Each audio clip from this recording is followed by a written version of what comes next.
Nous sommes ici aujourd'hui avec une délégation qui a été présidée par la présidente Carole Delga.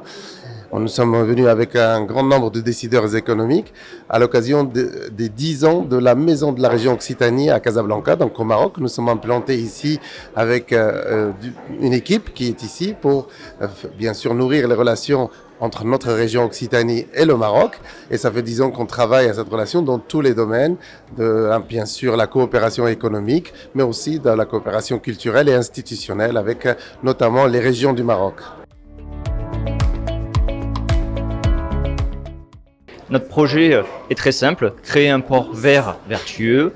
On repose sur la région Occitanie qui présente un port qui est résolument vert avec une région à énergie positive.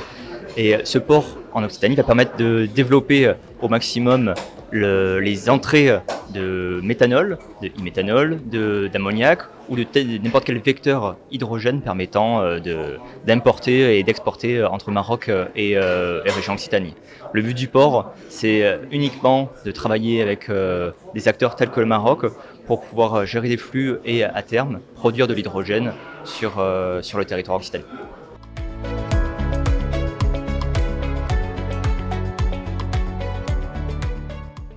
Oui, le Maroc a le potentiel effectivement et est en train de se développer sur le plan de l'énergie, des énergies renouvelables et vraiment se démarque de l'ensemble des pays africains et vraiment va continuer à se démarquer, ce qui a des implications territoriales, des implications également en termes de captage des financements et des investissements, également des implications géopolitiques.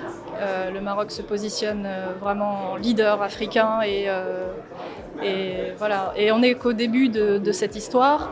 Il y a également un développement qui est quand même accéléré, qui est très rapide dans tous ces domaines.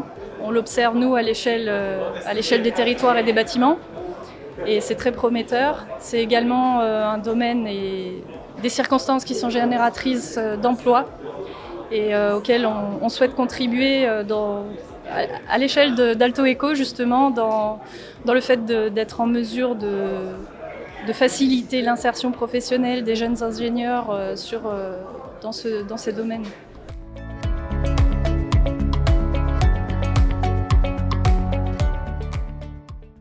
Gaïa Energy développe maintenant depuis presque 13 ans des projets d'énergie renouvelable dédiés à l'export, notamment à l'Union européenne, et se positionne depuis 3 ans sur le développement d'un grand pipeline de projets sur 8 territoires au Maroc, autour de 80 gigawatts de potentiel en termes de projets.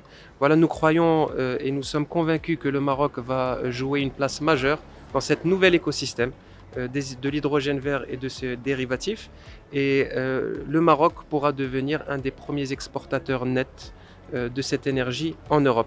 Pour cela, nous pouvons saluer la nouvelle charte lancée par Sa Majesté le Roi Mohammed VI, que Dieu l'assiste, qui est en train de structurer le secteur et pousser les acteurs comme Gaïa Energy à devenir des nouveaux, on va dire, champions nationaux.